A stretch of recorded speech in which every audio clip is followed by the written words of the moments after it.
Welcome to part 2 of day 2 of Face-to-Face 2026. We're super glad to have you here. This session is called Parent Power for Cultural Equity, Galvanizing the Power of Families Through Advocacy and Community-Led Research. Super, super excited to have you join us today. For those I haven't met, my name is Kinsey. I use she, her pronouns. I am a white woman with brown chin length sort of gray hair and some round wireframe glasses. I'm wearing a shirt that is black and white striped horizontally across in front of a blurred background. And I'm also the programs director here at the New York City Arts and Education Roundtable. Although we are currently meeting online via Zoom, the Roundtable would like to acknowledge that we do work and live on unceded lands. So Mannahatta, or the place widely known as New York City, exists on the contemporary and ancestral homelands of the Canarsie, Munsee, Lenape, and Wappinger people. These sovereign nations and communities are still thriving here, and we continue to occupy their lands. So we would like to give a moment of respect to them, as well as to the Black, Brown, and immigrant communities, which have helped build the city that we know and love today. As we recognize that all of our pasts, presents, and futures are intertwined, again, I would like to just uplift a handful of contemporary Indigenous arts organizations that we feel we can all support and learn from. So if you haven't before, you can get those links in the chat, learn about these organizations, support them with donations if you can.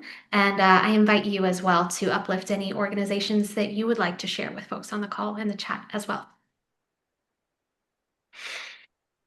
Thank you.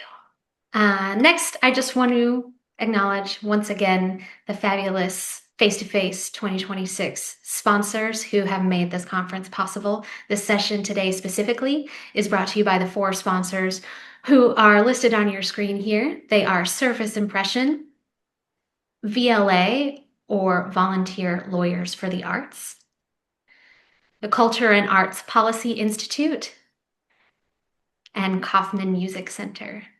So huge thank you to them and all of the sponsors who, again, have made the conference this year possible. If you'd like to learn more about any of these sponsors or the wide variety of folks who are supporting Face-to-Face 2026, you can learn about them more at the link in the chat. And now I will stop sharing my screen for a moment. Just a few more reminders. If you are having any trouble with Zoom, please feel free to send me a message. You can also reach out to either of my colleagues, Kimberly Olson or Alex Latore, and we are here to assist. Please do remember to keep your mic on mute unless you are the person speaking so that we can hear our presenters clearly. We encourage you to use the chat if you would like to share thoughts or questions. You can also introduce yourself now. I think we're going to get a little bit more into introductions in the chat shortly, but please do put your questions there. I will be collecting them for when we have time to address them later. This meeting does include live ASL interpretation, as well as automated closed captioning via Zoom. You can turn those on by going to Captions on your toolbar, and maybe under the More section. Then you click Show Captions, and they should start populating for you. Please just note that the Roundtable event policy is that we do not allow in AI chatbots to Zoom events to record or transcript. So if you have one of those, they have been removed. If you have questions about that or have an access need, please do reach out to me so we can coordinate further. And I think, this session is being recorded and it will be made available to everyone in an email from me after the conclusion of the conference. So look forward to that resource email as well. And that concludes my opening remarks. I'm very excited to turn it over to our presenters this afternoon. So please join me in welcoming the team from Parent Power for Cultural Equity. Good afternoon. Parent Power for Cultural Equity, galvanizing the power of families through advocacy and community-led research. We are Parent Power for Cultural Equity, a group of Bed-Stuy mothers, daughters, granddaughters, and sisters. We are caregivers, organizers, researchers, and members of a community where art has always been a part of everyday life. Many of us are also artists in our own ways, raising children who love art, passing down creative traditions, and living in a neighborhood with a deep cultural history. We came together because we believe that art is not something extra. It's the ways communities connect, express identity, and protect culture across generations. Through this project, we partnered with Cool Culture and the Public Science Project at the CUNY Graduate Center to design and lead a community research project grounded in the knowledge of people who live there. So today, we're sharing this work not only as parents and community members, but as community researchers who set out to understand how arts culture lives in Bed-Stuy, how they are remembered and how they are practiced today, and what families imagine to see in the future. Our work is anchored in several core values that resonate deeply with those engaged in the arts. Equity over equality, we acknowledge that communities begin from diverse starting points, and achieving equitable access necessitates intentional investment and support. Cultural respect and representation. Children have the right to see their identities reflected and valued within cultural institutions, classroom, and creative spaces that surround them. Parent powered leadership. Families are the foremost experts on their own experiences and must play a pivotal role in shaping the cultural and educational ecosystems that serve their communities. Accountability.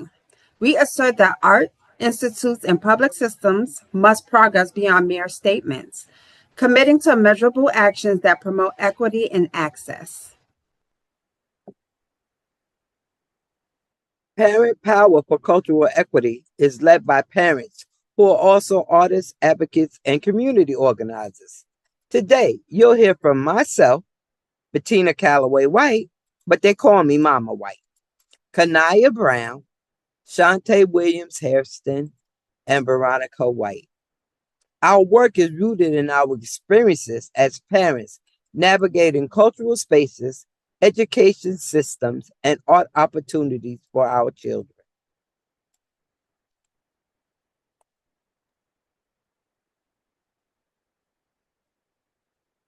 Who's in the room? Before we continue, we would love to get the sense of the creative community that's in the room today. Please share in the chat your name, your role in the art ecosystem, your primary art form represented by a color. Red, visual arts; green, performing arts; yellow, liberal arts; purple, multidisciplinary arts or arts administration.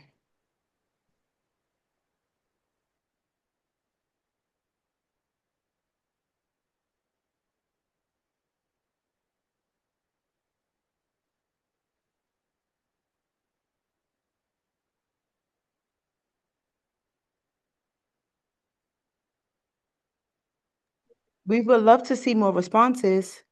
We have Kenzie, art administrator; Alex, art administrator;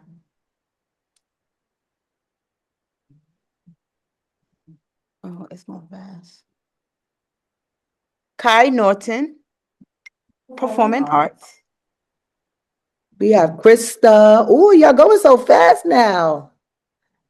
Precious is visual arts. Sierra, I'm sorry, I apologize.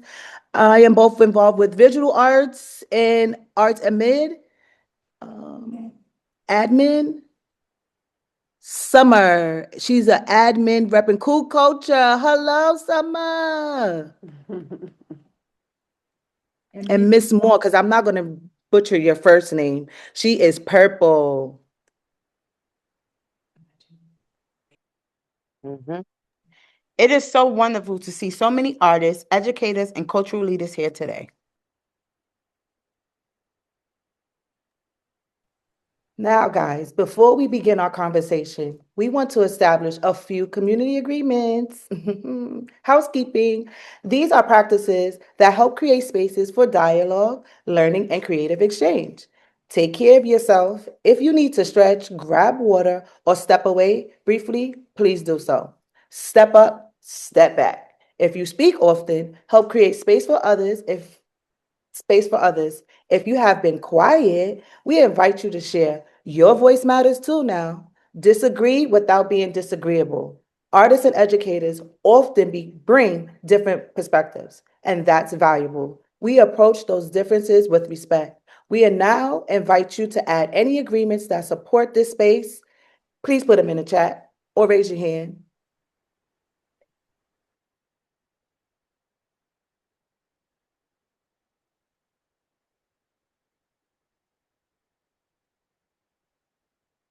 So we all comfortable with our community agreements and we know all the parts that we play. So we'll just move on. Our roots. Before partnering with Cool Culture, we had already built a strong and connected parent community at the Bedford-Stuyvesant Early Childhood Development Center. For example, I facilitate the women's group where we support one another by sharing resources, learning together, and building meaningful community connections. Through this work, we created a culture of celebration, trust, and collective support, laying the foundation for the partnership and advocacy work we are doing here today. We meet bi-weekly. Each meeting begins with a town hall, which includes two components.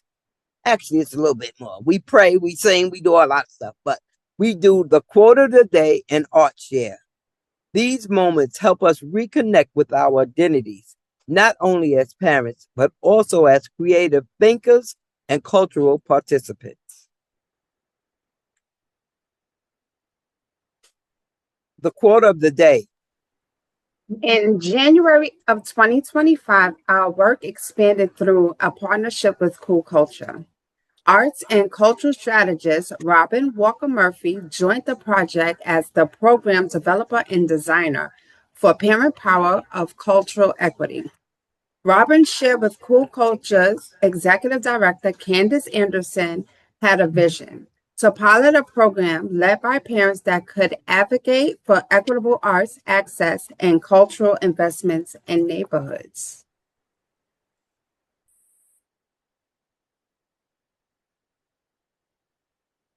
We're going to do quote of the day, and we're going to try this one together. Give light, and people will find the way. This quote comes from Ella Baker, one of the great organizers of the civil rights movement. How do you interpret this quote as artists, educators, and cultural workers? Write it in the chat, please. Okay, we're going to try one more time. Sorry. Maybe I had to give y'all a minute. Y'all was just like, I'm laggy. It's the end of the day, girl. Give me a second. I apologize. So let me look at the chat. Apologies. I'm getting to you. Make space. Miss Sierra says, make space for people to express themselves and thrive. Mr. Gully said, step outside your comfort zone to reach new allies. I like that one. Miss Juliet says, spread positivity through what you do, and those who need it will find you. And that is the right key.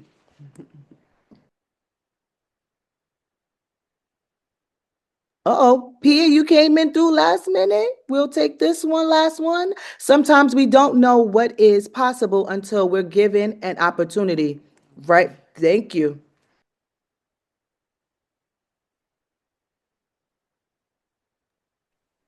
Art share. Participants may bring a book, a song, a performance, discuss a museum visit, or a community art expressions. Many of us have facilitated art workshops for our group, which includes creative writing prompts, visual art activities, and relaxing self-care practices. These moments allow us to experience creativity together and remind us that art is not only found in institutions, it lives in everyday community lives. What do you consider art, or how do you define art? Using the link in the chat, please answer this question. What do you consider art, or how do you define art? Again, click the link in the chat and follow the instructions you'll find there.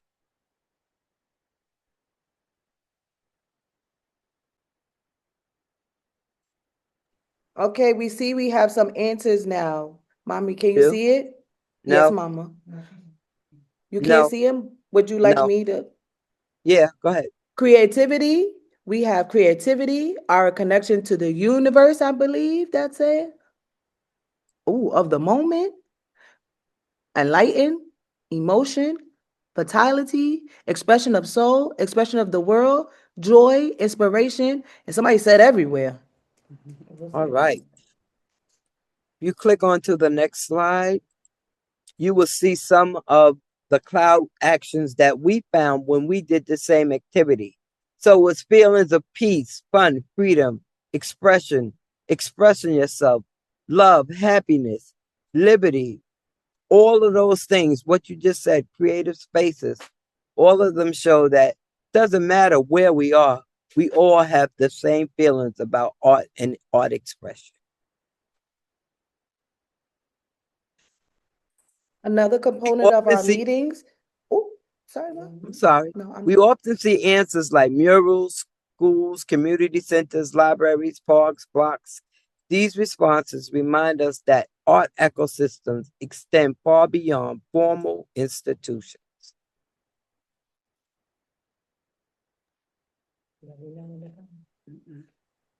Another component of our meetings was political education. Political education is another component of our work. We invited speakers who helped us understand how cultural funding, public policy, and advocacy shape access to arts in New York City. We learned from educator and organizer Lumumba Bendele, Candace Anderson, which I believe I see Miss Anderson in the house. Hello.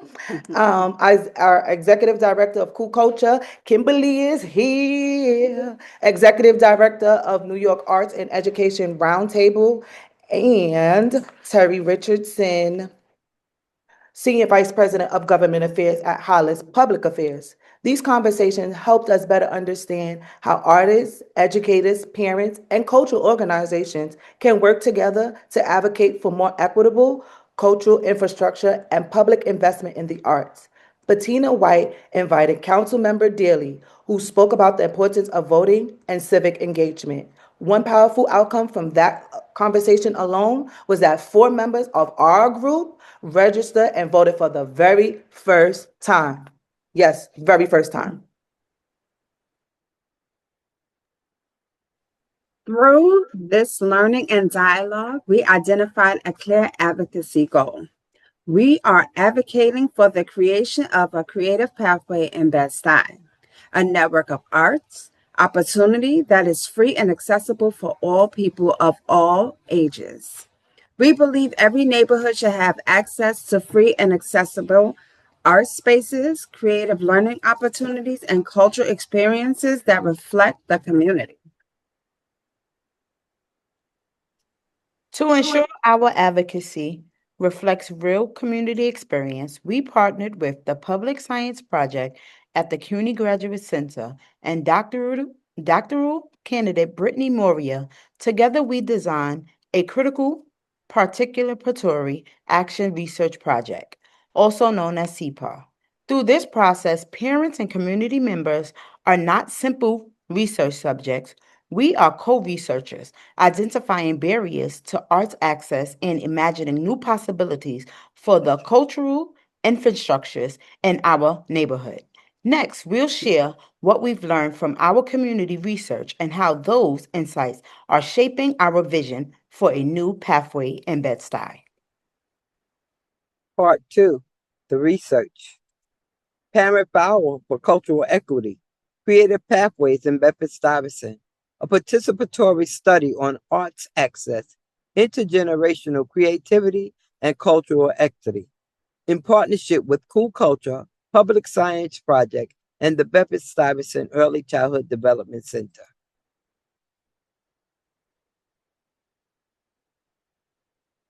Can't hear you.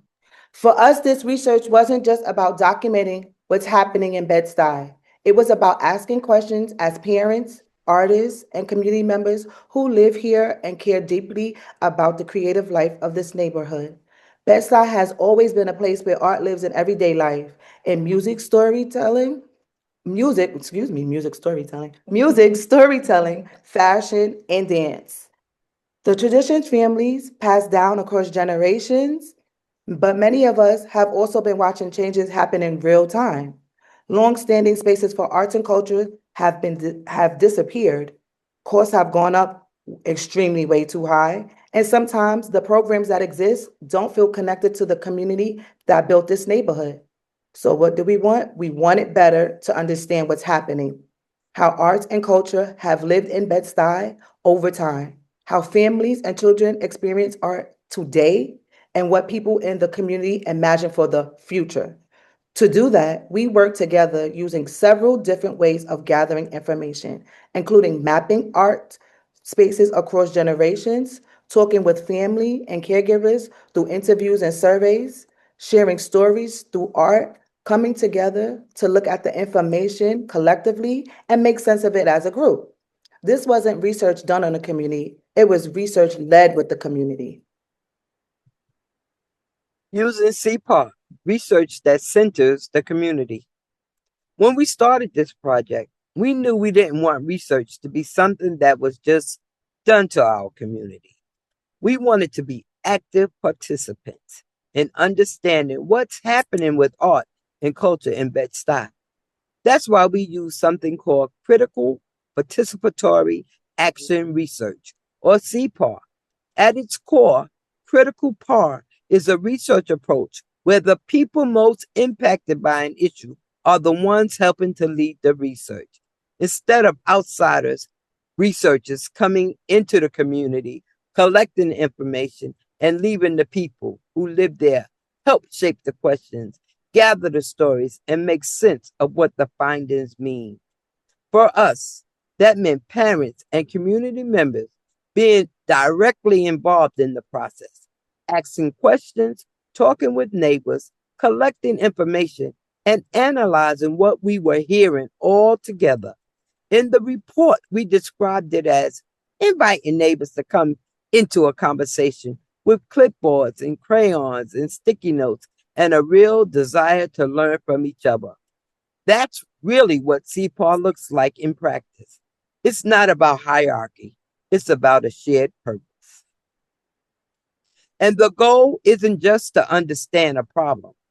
The goal is to produce knowledge that can help communities take action and shape the future that they want to see.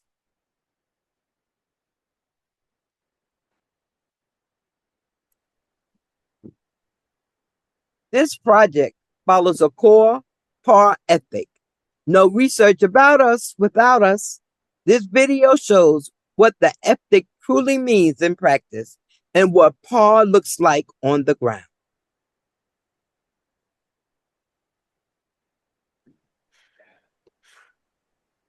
Researchy research, and I'm going to be presenting a paper to you today on the urban teen. Now, I've been developing this theory using a framework to look at the major problem that's facing the urban city centers, namely the adolescent. For the last 8 years, I did a lot of work looking at accuracy in years. Urban teen? Now, my study was recently published by a peer-reviewed journal of the utmost importance. I think he's talking about you. Now, my self-reported measures were... I definitely think he's talking about you. Excuse me. I don't know what he's talking about. No one understands him but himself. Sorry. So as I was saying, there's a direct correlation between this risky... and I think I'm gonna go up there. Well, can you just tell him to stop talking about us like we're not here? I found that Oh, wow, she's really going up there. Excuse me. Sorry. I'm sorry. So as I was saying, there's a direct correlation between this risky... Excuse me. Can you, like, stop talking about us? We're sitting right here. Excuse me, who are you? Well, I'm an urban teen. Okay. I live my life every day, and I know what's going on. Well, you might live it, but I've actually studied it. Well, I've studied it, too. Security, what's going on? I'm supposed to be presenting a paper here. See, here's the problem. You're only asking certain questions and looking at particular pieces of information. Who are you? Well, I'm Maybelline. I'm a part of Polling for Justice. And I'm Jessica, and I'm also from Polling for Justice. Polling for Justice? What's that? I've never heard of that. That's when all teens come together and do research on our lives. Okay, anyway, I have information that shows why teens are so angry. Hi, I'm Jaquana, and I'm also a member of Polling for Justice. And what we do is called Participatory Action Research. What's that? I've never even heard of that. Is that a legitimate field of study? Yes, it's when youth do research on other youth because we believe we are the experts of our own problems. Research. Oh, research projects. That's very sweet. How old are you? 18. Oh, you're in high school? Yeah, just graduated. Okay, well, that's great. But I actually have my PhD, so back to my study. I found that in this study that looked at these Hi, I'm Darius, and I'm also part of this whole P4J thing. And see, you might have your PhD, and that's great, but we've been studying this for a while. Hi, I'm Niara. We are a research group that started back in February of 2008. We wrote a survey on youth experiences with criminal justice, public health, and education. Okay, well, anyway, back to my study. I found that in the survey sample of 200 people, that... Hi, I'm Candace, and I'm also a P4Jer. There's more of you? Are you all part of this project? Yeah. So between 2008 and 2009, we surveyed over 1,000 New York City youth. We use performing arts to show our data on education, public health, and the criminal justice system, with the hopes that not only will you just listen, but you'll be inspired to take action. Action? No, but this is research. We can't confuse what we do. Okay, so we all have knowledge, so why don't you come take the time to listen and learn? No, but I know what the problem is. It's that you just don't care about their future. See, that's where you're wrong. Have you seen our study where 69% want to go to college and get a degree? And 90% feel somewhat or very hopeful about their future. Mm-hmm. What numbers are you talking about? Oh, wow. Do we really need to break it down for you? I guess so. Because we're all researchers, can I get a turn with that coat? I think it looks good. I think I'll try it too. Okay. I got next. I guess so. I think it'll look better on me, though. One of the most important parts of this project was that we weren't just participating in research, we were actually learning how to do the research. Through the project, we worked closely with Brittany Marrera, a researcher from the Public Science Project at the CUNY Graduate Center, who specializes in critical participatory action research. Over the course of the project, we met regularly and learned different research methods together, both qualitative methods like interviews and storytelling, and quantitative methods like surveys and looking at patterns and numbers. As a group, we helped design the research itself. That meant shaping the survey questions, help writing the interview guides, and even creating youth interview protocols so young people's voice could be included in the project. Once the data started coming in, we didn't just hand it off to researchers, we actually analyzed it together. We watched and read interviews, walked through what stood out to us, and began identifying patterns in what people were saying. Using a process called grounded thematic analysis, we worked together to identify themes emerging across the interviews and art responses. That process helped us connect individual stories to bigger patterns about art, culture, and access in Bed-Stuy. So by the end of the project, the findings weren't just us coming from outside researchers. They were shaped by parents, caregivers, and community members who were deeply involved in every stage of this research. That's the real heart of participatory research, the community helping produce the knowledge that tells its own story. To understand what art culture really looks like for families in Bed-Stuy, we use several different ways of gathering information. First, we did what was called art shares. These were community activations where we invited people to respond to simple questions. What does art mean to you? People shared drawings, words, and reflections right in the public spaces. It was ways to collecting stories about art in a very open, creative way. We also conduct intergenerational interviews. In total, we spoke to 40 people, parents, caregivers, elders, and young people, where we were more in-depth conversations, where people shared their memories of art in the neighborhood, their experience today, and their hopes for the future. We also collected surveys responses from families. The surveys helped us understand patterns across the community. Things like how family art access art spaces, what barriers they face, what kind of programs they want to see. And finally, we created a community map of the art in Bed-Stuy. People mark places where they remember art in the past, where they see art at today in the future, and where they want to see art in the future. By bringing all of these sources together, we were able to conduct and analyze across different types of data, interviews, art responses, surveys, mapping, which helps us identify the patterns and the priorities across the community. Our analyses. Interview, which were grounded thematic analysis. Art share, visual and thematic analysis. Survey data, stats and action interpretation. This slide highlights the rigor behind the research process. And it was tough going. As you see, I'm the old generational in the group. And so I had to make sure we had a voice along with the young people. And it was great being able to share my ideas with their ideas. And when it came down to it, a lot of it was the same. So it just showed that even in different generations, we all had the same feeling about art. This slide highlights the rigor behind the research process. Rather than a traditional top-down model where outside researchers analyze the data alone, we use the participatory analysis process, where parent power members were directly involved with the university-based researcher in interpreting the data and identifying themes. For the interviews, the team met bi-weekly from May through August to analyze the material together using a grounded thematic approach. That means the themes came directly from what people in the community shared, rather than being decided on ahead of time.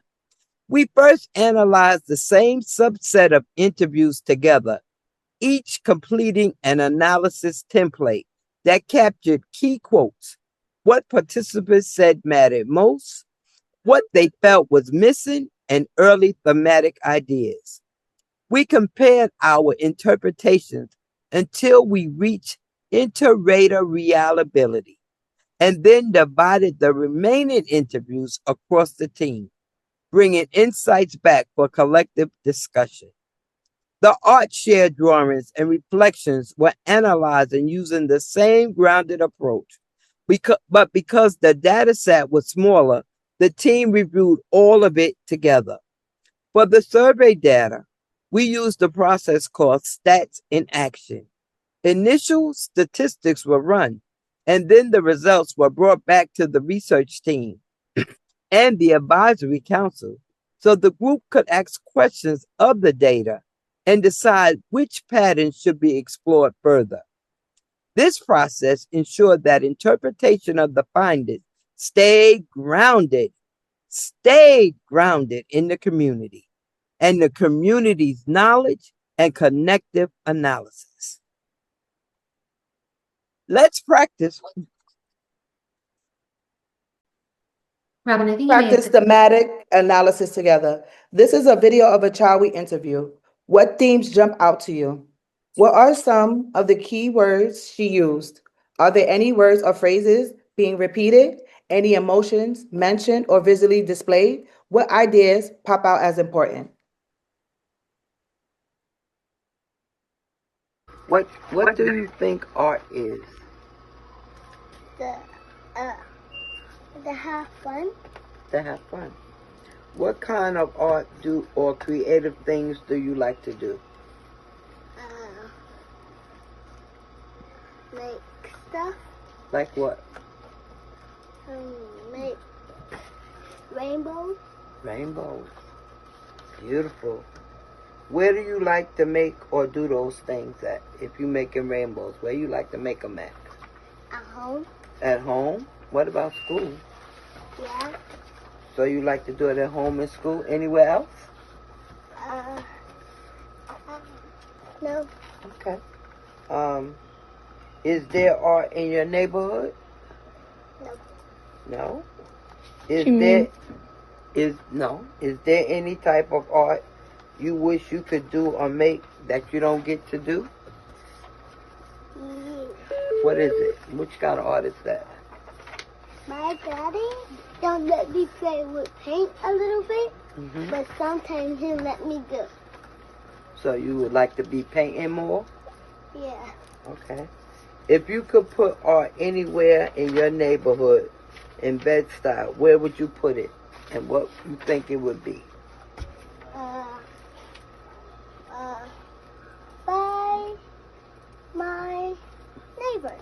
By your neighbors? And what would you put there? My art. Your art, okay. Why do you think art or creativity is important for kids? So we can have fun. So you can have fun. What do you think stop you from doing art or being creative sometimes? What stops you? When I'm done, I tell my daddy I'm done and he put it away for me. Oh, so the cleanup, he help you do the cleanup? Yeah. So I'm going to ask the questions again. This, pardon me, what themes jump out to you? What are some of the key words she used? Are there any words or phrases being repeated? Any emotions mentioned or visually displayed? What ideas pop out to you as important?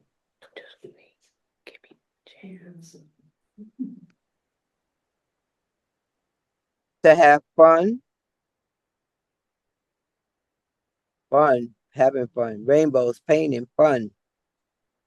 Color, her own art is something that can be displayed in fun. Art is meant to be fun.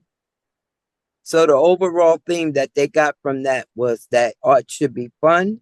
And somebody said they love that dad was involved. Neighborhood, that something is nearby. Art is meant to be fun. Kanaya? Now that we watch, excuse me. We also did a community mapping. The community mapping was a method designed so that analysis was built directly to the activity itself. Participants placed color-coded sticky notes onto a neighborhood map. Blue notes captured memories of the past arts and cultural spaces. Orange notes represented arts activity currently visible in the neighborhood, and pink notes captured dreams and hopes for the future arts and culture in Bed-Stuy. Participants also recorded their age and gender, and for the past notes, they included the approximate time period they were remembering. This meant each note carried not only a story about a place, but also information about when it existed and who experienced it. The result was layered in a data set combining geographic location, historical memory, and community vision for the future. Once all 4 data sets were analyzed, the final step was triangulation. Triangulation is when different methods point to the same truth. You compare the findings across the mapping and interviews, the art shares, and the surveys.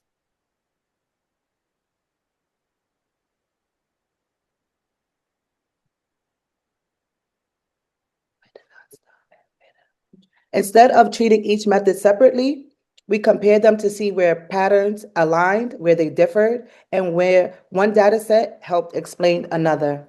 For example, mapping data showing the difference of certain community spaces aligned with interview narratives about the loss of arts infrastructure.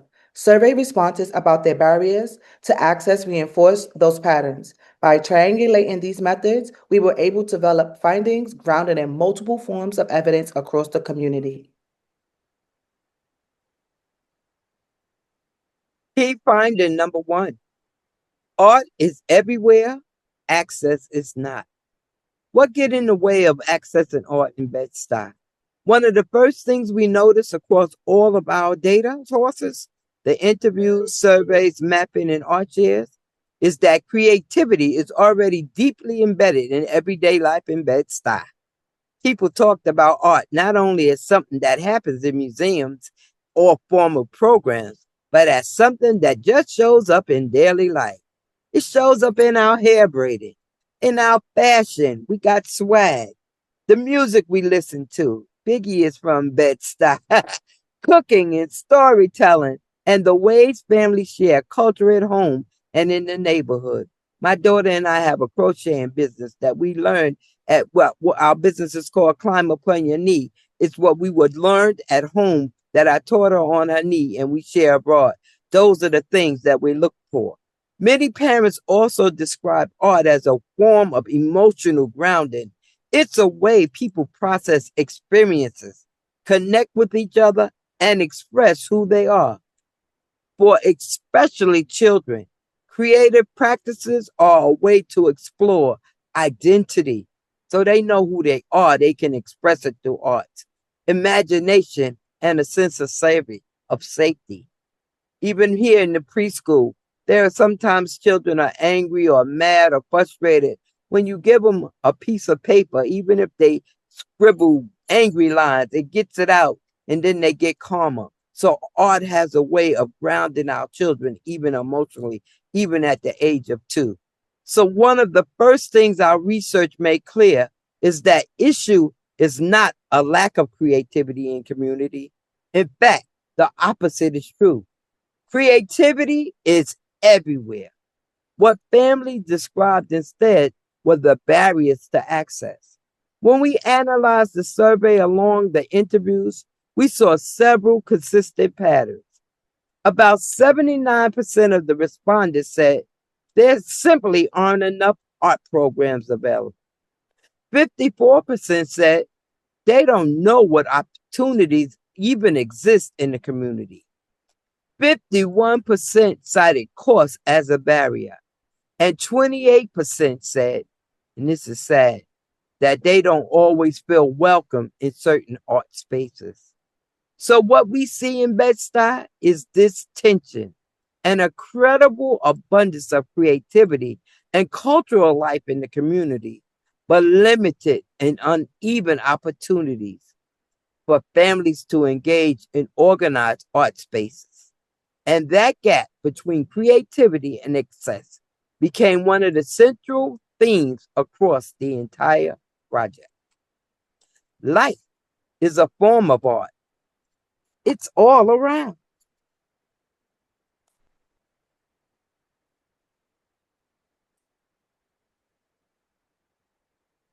The second key finding from the research is about how art moves across generations in Bed-Stuy. Across the interviews, surveys, and community mapping, we kept hearing the same idea. Creativity is something that travels through families and through time. It's how stories, skills, and cultural memory get passed down from one generation to the next. I can attest for that because I am the third and fourth generation. There are 5 living generations in my family. My great-grandmother is still alive, so I can attest for generations. Many elders describe what they call that kind of village culture, where creativity flowed through everyday neighborhood spaces, parks, community programs, block parties. Those were the best back in the days, 92, 93, and local events. Those spaces allow young people to learn directly from older generations and experience culture being practiced in real life. As parents, many of us talked about how we pass creative traditions to our children. I'm a chef. My 4-year-old son loves to be in the kitchen with me as well. Things like crochet, like Mama White has explained to you about her and her daughter as well. Dance, hair braiding, music, cooking, and storytelling. These practices aren't just hobbies. They're ways of carrying forward identity, memory, and belonging. And children often experience art most meaningful when it's shared within family relationships. Learning alongside parents, grandparents, and community elders. We also saw strong signals about this in survey data. 85 of respondents said they want more family-centered arts activities. 77% said they want more mentorship opportunities, connecting youth and elders. 69% said they want storytelling and oral history programs.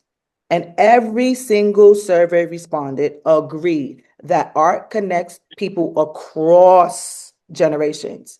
So families are not asking whether art connects generations.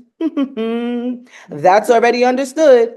What people are asking for are the spaces and the opportunities that make those connections possible.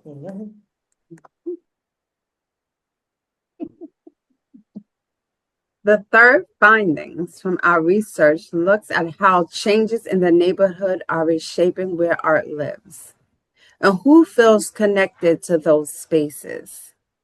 Alongside the strong cultural life that families described, many participants also talked about significant changes happening in Bed-Stuy. One of the most common themes in the interviews was the disappearance of trusted community spaces. Elders and longtime residents remembered community centers, after-school arts programs, and neighborhood gathering spaces that once supported creative life and brought people together. We don't really have those anymore. Families describe these spaces as places where young people could explore music, dance, visual arts, and storytelling, but also building relationships across generations. Over time, many of these spaces have closed, changed purpose, or become less accessible. Participants also spoke about rising costs and development pressures in the neighborhood, which are reshaping where arts opportunity exists and who is able to participate in them. Another theme that came up in several interviews was around public art and representation.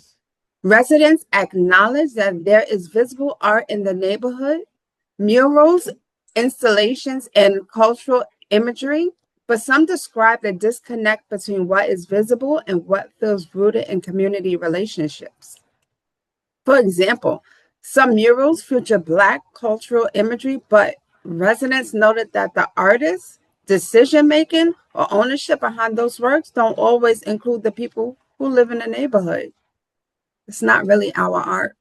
It's people that come in, put pictures, cover over our pictures. It's not our art.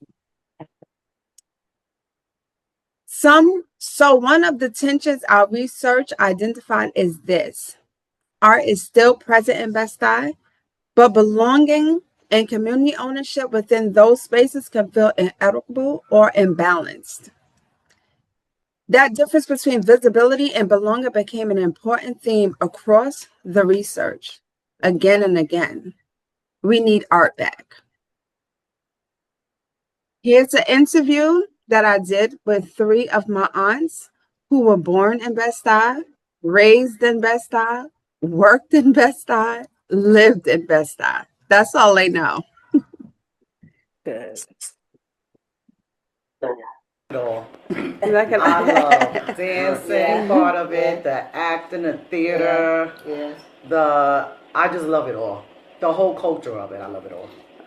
What do you And like I about like that when we have our events that we all come together, we could play our music, and when we do it, we all unite as one. What do you see or remember in the Bedford-Stuyvesant community? What is there now? What did you see that was in the Bedford-Stuyvesant community before that you don't see that's there now? A lot of food places are born. I mean, this may seem little and minute. Like Burger King now is the TD Bank, and that was on Marcy. They had.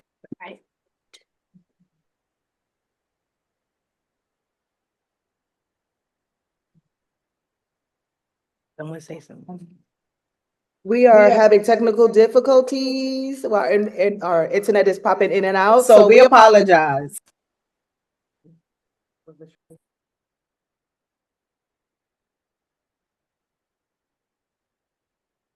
Well, Tay, you can talk about the things your aunt saw and what they loved about Bed-Stuy that they don't see Part anymore. of it, the acting.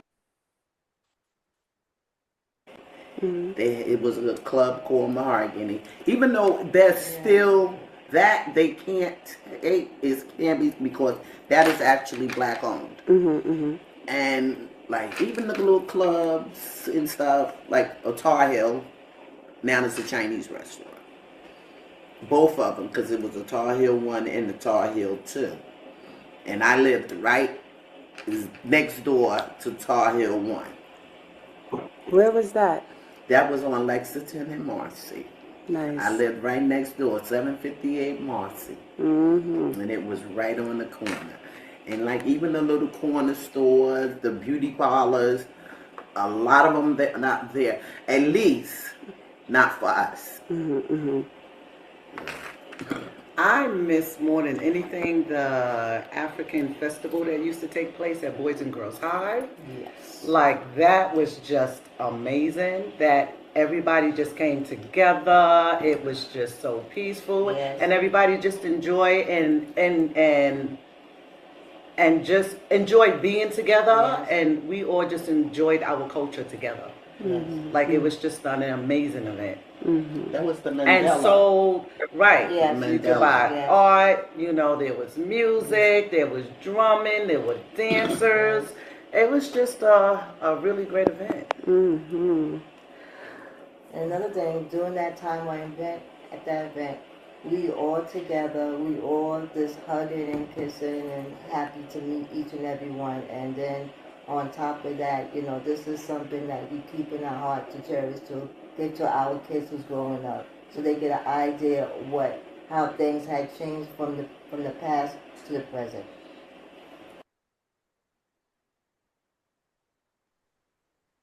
The fourth findings focus on what families imagine for the future. One of the most powerful parts of this research process is that the people didn't only talk about what has been lost in the neighborhood, they also spend time imagining what could exist moving forward. Across the interviews, art share activities, community mapping process, the survey response, families shared very concrete ideas about what they would like to see in Bed-Stuy. Many people imagine free intergenerational arts and healing spaces, places where elders, parents, and young people could create together, some knowledge, supporting each other. Others talked about youth-centered creative zones where young people could experiment art, music, and technology, developing skills and finding mentorships. Families also imagine performing art spaces, technology labs, and coding programs, recognizing the creativity today spans from traditional art forms and digital tools. A theme that came up again and again and again was the need for safe spaces for children, places where young people can create freely, feel supported, and explore their imaginations. People also spoke about wanting public art that reflects everyday Black families for the community life, rather than imagery that feels disconnected from the people who lived in the neighborhood. What stood out to us most as researchers is that the idea wasn't vague or abstract. They were very specific visions for what cultural infrastructures in Bed-Stuy could look like today. So these dreams are not just aspirations, they are more like functioning community design blueprints for the cultural belongings. And this is where the research becomes an invitation of artists, educators, institutions to help protect and expand the creative life that families imagine for the neighborhood today. And after all of that, what does that mean? All of this mapping and data and art sharing, what does it mean? We found some key recommendations. The first one was expand free neighborhood arts access, invest in youth-centered creative spaces, support elders and intergenerational exchange, make art visible, public, and community owned. And lastly, recognize the cultural and emotional value of art. Based on everything we learned through the interviews, mapping, and art shares, the research team worked together to identify those 5 key recommendations. These recommendations reflect what families in Bedford-Stuyvesant said they want to see or see strengthened or expanded when it comes to art and culture in the neighborhood. First, families talked about the need to expand free neighborhood-based art access. Many people described wanting multicultural arts programs restored and more after-school and weekend opportunities that were close to where families actually lived. They didn't want to have to keep traveling to Manhattan or Queens or somewhere else. Second, there was a strong interest in youth-centered creative spaces where young people can experiment, build skills, and share their work. Families talked about ideas like youth mural teams, teen showcases, and creative zones where young people feel safe exploring their creativity. Young people want to be safe. They want to feel that they can go out and create and be able to go, create, and get back home. Another important thing was intergenerational exchange. That's my age group now. Families want spaces where elders and younger generations can learn from each other through storytelling, mentorship, crafts, traditions, and shared art making. Participants also emphasized the importance of public art that feels rooted in the community, art that reflects everyday Black families and includes in community voices in the design and decision-making process. And finally, families talked about the deeper role that art plays in community life. Art isn't just entertainment. It can support healing, rest, cultural pride, and connection.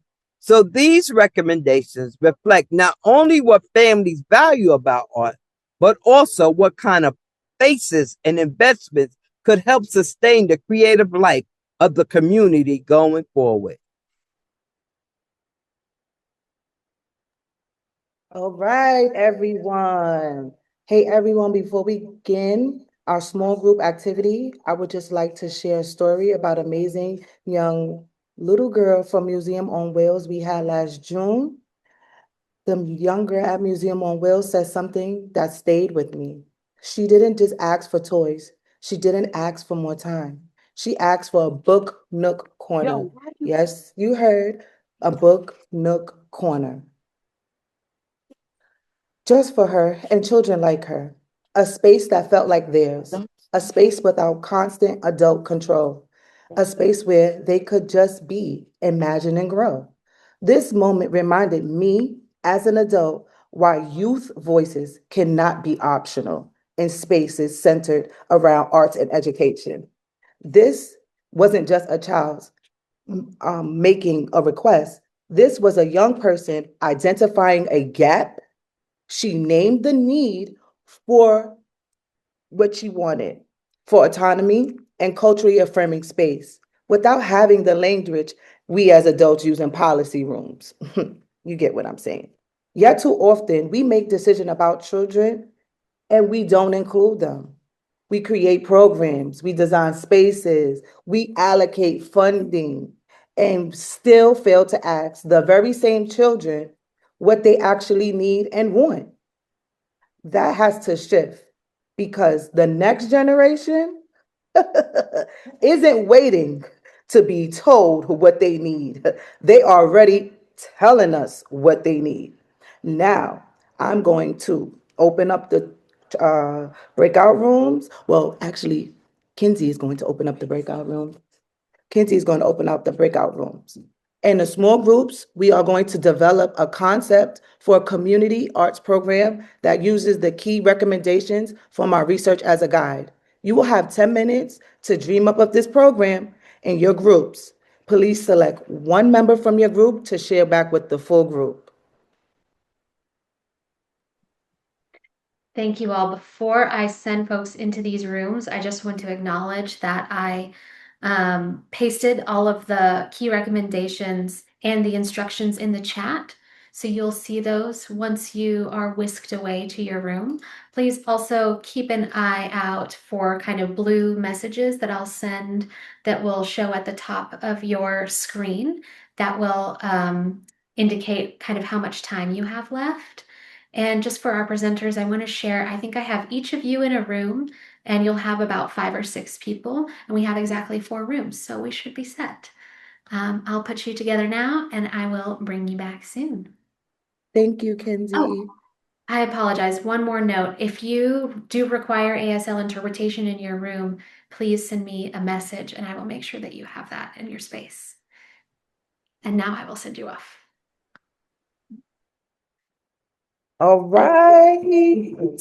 We are back from our groups, and I hope we have shared. I have heard some things, eavesdropping. Yes, I have heard some things. And my group, kudos to my group. I mean, I don't know. I know y'all come up with some good stuff. But I am going to bring it over to Mama White's group. Mama White. No, we're number 4, sweetheart. We're not number 4. Number Y'all 1 number should 4? go. Yes. Hold on, we number one. I was gonna let the elder of the group go, but Oh, since that's you wanna okay. Don't be go, thinking about me now. number Number one. 1, Group we're number number 4. one. Hold on. We We're got number this. We 4. got this group number one. All right. Veronica, then you take it away. You gonna hand it to Miss Pia from the stoop. She gonna handle it for us. Good afternoon, everyone. Pia Monique Murray, she, her pronouns. So in our group, we first started talking about a gathering space where folks of different ages could come together to play games, different board games, and really have a place for conversation and exchange. And then I shared about third spaces. And for those who aren't familiar with the term, third spaces are places that are neither your home or your work, where you can gather, where you can recharge, where you have access, and there are few barriers to accessing that space. And so I work with a space called Bailey's Cafe here in I know that. I know Bed-Stuy. Stephanie. Yes, I know Stephanie. Yes. Excellent. And we know Robin too. Hey, Robin. Yes.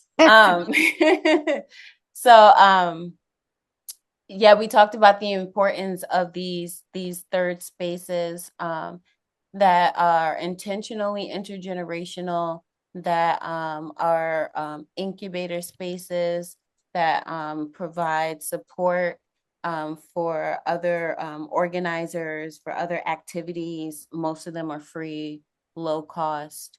Many of the things that were mentioned in the report, spaces like Bailey's Cafe provide. And we're dwindling here in Bed-Stuy, as it's been mentioned before. We used to be abundant, but not as much these days. But some of us are out here. We keep on keeping on.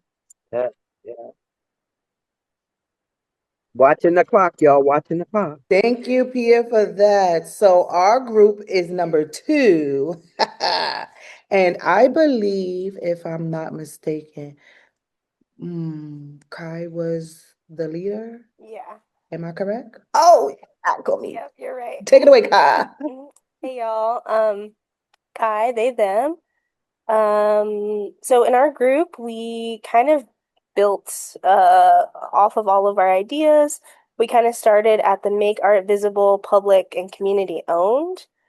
We started with the idea of like maybe community painting projects that's tiered to all ages, up to like to include it to be intergenerational. And then we had some other ideas that built on this intergenerational celebration of elders by taking photographs of them and making like this beautiful like mural or collage or like wall or collage of them, to bring them and make them visible within the community. And then including like poetry and writing and music. And then kind of grounding it in a community space like a church or a library, to make it even more community oriented, so that there's the people who are coming to it feel like they have agency over, what they're making, lots of options, and of course honoring the elders at the same time. And then the idea that kind of we also built in was the intergenerational idea of bringing everyone together with like an oral history, by collecting oral histories, having elders there, either sharing their oral histories through like a final performance or display. So just a big culmination of a community event featuring lots of different art forms that centers with community and is specifically intergenerational and honoring the elders of the community. Thank you. That was See, I kind of wanted us to go last, but you know, Mama White didn't want to went that. Okay. whatever. Next Number group, 3. group 3. Hi, I am Shantae, and I had group 3, and my group is amazing. So, Ashley, I'm gonna let you take over from here because I'm gonna step out and let y'all speak. Hello, everyone. So we're group 3. We had a great time. I feel like there's a trend and a theme here thinking about third spaces. So our idea was the Generations Cafe. It is a community space. So it is a cafe where young people, elders, everybody in the community and in between get to come into the space. It's a co-op. So to get your chai, to get your pastry, you work some hours in the space. So everybody contributes to the space. Everybody contributes to the design of the space. We talked a lot about making sure that the space felt intentional. So generations. So it's for everybody thinking that like we're painting the walls. It's a mural. So each piece of the wall represents a different generation. So people get to collaborate on that, create it together with different artists and teaching artists that would come in, as well as there would be a bit of a training program in there, right? So learning some of those skills like how to barista, how to work an espresso machine and things like that. Once you were like a teenager, for the elders, for those mid-level folks, but also pick up those skills that they could take to other places that they could utilize, put on their resume. And then also thinking about Ale, who is in our group, is a photographer and videographer and filmmaker. So we were thinking also about, again, that inclusion of having different folks in the art forms work together with folks in the space to do workshops, that we could also make some collaborative films together with the different generations and then screen them in the Generations Cafe. And this Generations Cafe also got some great real estate because it's got a backyard. And in that backyard, and in that backyard where we have a garden, we also got some great planters and we're growing our own fruit. We're growing our own vegetables and herbs in that neighborhood so we can cook our own stuff in our co-op space. I don't know where the city council is, but y'all get on this. Like we're trying to start the Yes, I love it. I love it. I love it. They have the funding. They have the funding. Don't let them tell you they don't have the funding. Awesome. Okay. Okay, and last but not least, the generation of the elders. No, number 4. Number 4. And save the best for last. All right. My speaker and presenter is Burnell. And before Burnell says something, we talked about music. And I taught them how I taught my kids how to say their address. Are we ready, group? 1, 2, 3, go. 722 Marcy Avenue. I said 722 Marcy Avenue. Marcy Avenue. 722. I would have gotten lost. All right, Burnell. Hi everyone, I am Vanille and representing Group 4.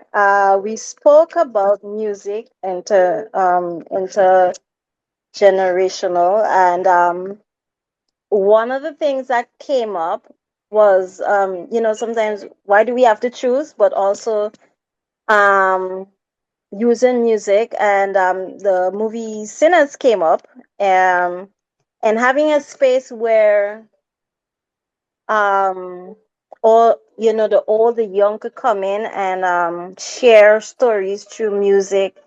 Also, what came up as well was being able to have access to old records and CDs, cassettes, even box records, so that other people can come in and enjoy the music as well with headphones. But it's just a space where we could all come in and dance to folk music, um, share our stories, share struggles and everything in that one space, and love upon each other. So that's what we discussed, and hopefully we can see that happening more in the community. Amen. Yes. Yay!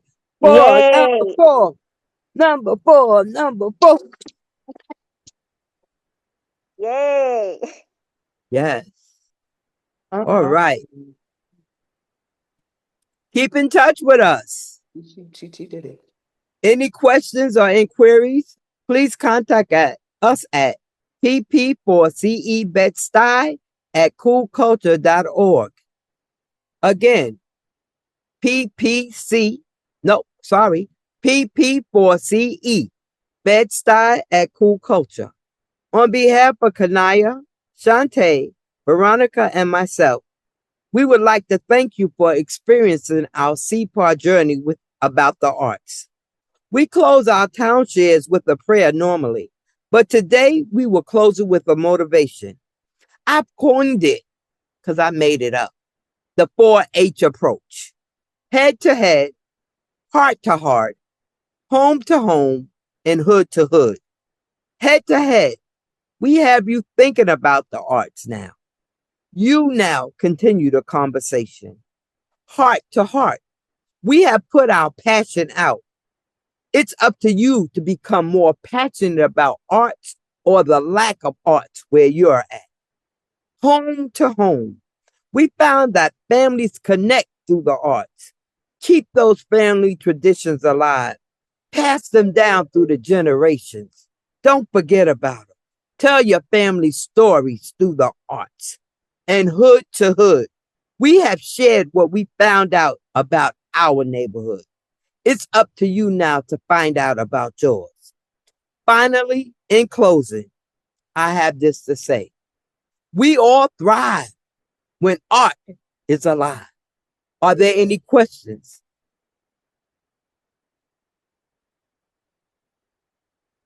We invite any questions that you have. Come You on, can either speak, raise your hand unmute, or put right? them in the chat. Or put them in the chat.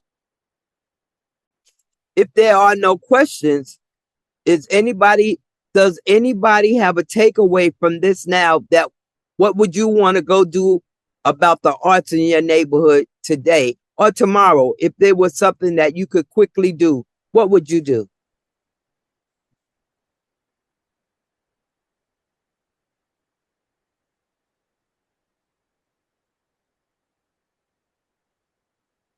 If not tomorrow, what about the next day or the next week?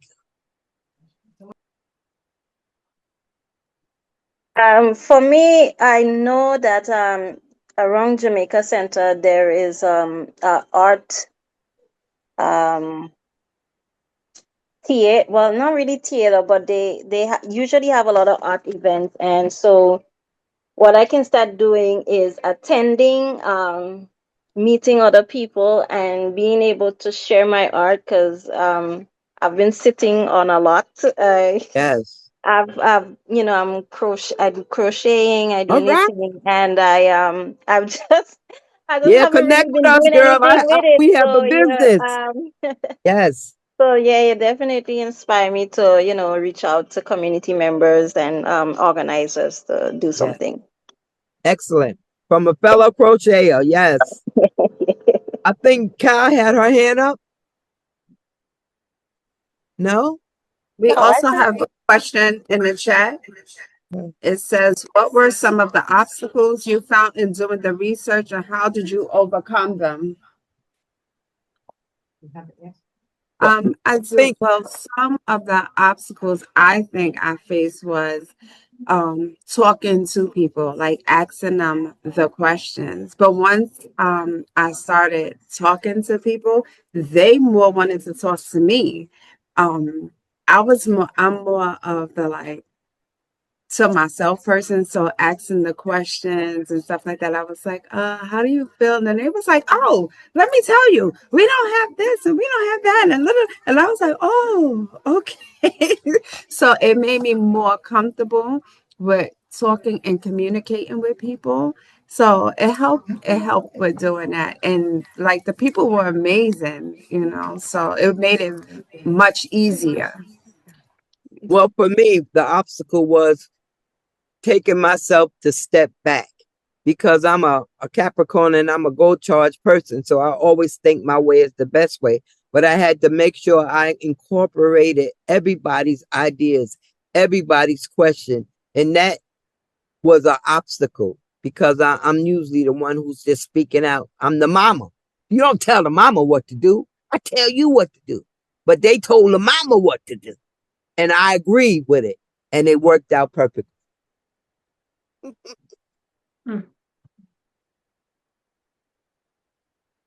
Veronica, did you have any obstacle? You or Kanaya? I did the community mapping. That was my project. And the obstacle that I found with that is that I had so many ideas and I wanted to streamline my ideas. Originally, when I started the community mapping, I mirrored it to tailor to look like Mama White's community map. Since she was the elder of the group, I had the idea to respect her and respect what she has seen because this is our community. We wouldn't have this community if it wasn't for her and her generations. So we had to pay respect and homage to the person that was in the group that led the path for the rest of us to come behind. Even though we are not physically blood, she is just as barred as my life story as she is intertwined with my children. So I respect her just as I would respect my own mother and grandmother. With that saying, I wanted a map mirrored sort of like hers in her likeness. So what did you see here? What was here before?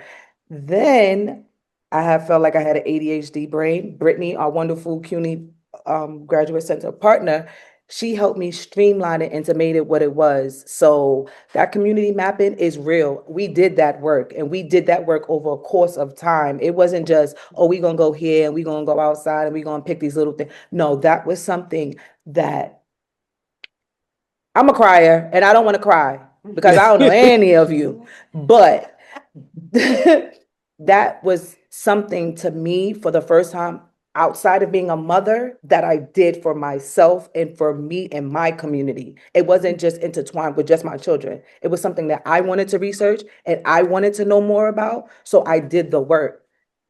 But it wouldn't have been if Mama White didn't start this work with us. So I appreciate you, Mama White. I appreciate you, Veronica. I appreciate you, Shantae, Miss Robin, Miss Kim, and each and every one of you in this room for this opportunity today. Because this work, I always say, and it's not my slogan. It's an advocacy slogan. It's fighting, freedom fighters, all that stuff.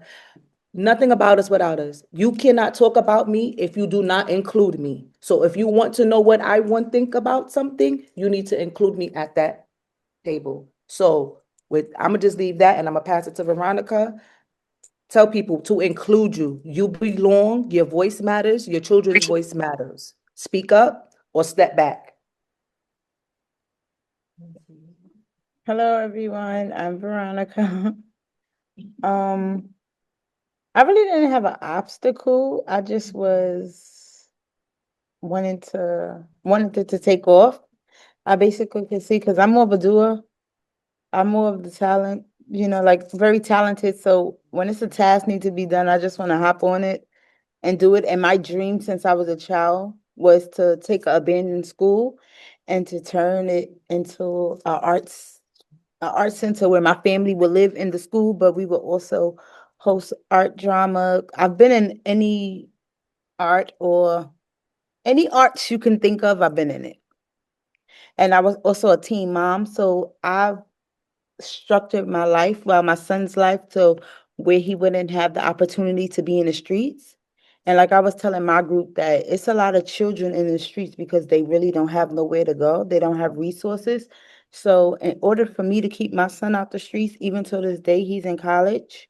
He just turned 20 the other day. I kept him in sports. So he went from track to football to basketball. So I always kept him programmed because there were things at that time we're speaking about now. So I just want more programs to get back because once we have more programs and more mentorships, our streets could be better and it will be safe for our kids to go to the park. Just to go to the park because nowadays, just sending them to the park is I'm wondering, is somebody in the park that's going to do something to them? Is somebody going to drive by to do something to them? So I was more of a, all right, we got to do what we have to do because we need to see some change. We need to see something happening in Bed-Stuy.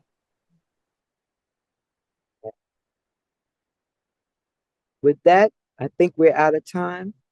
We have thank you for your indulgence. We thank you for your questions.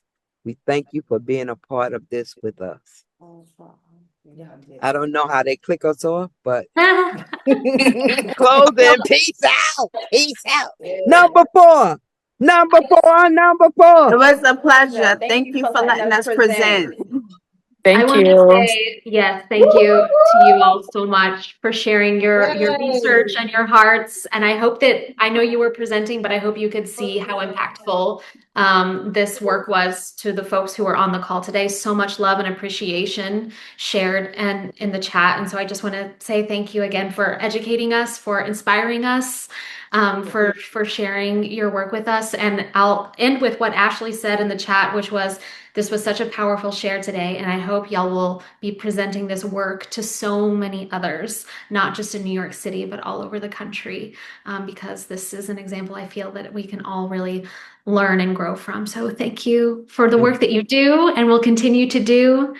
And thank you to everyone who joined us. I hope you can continue joining us at Face to Face tomorrow.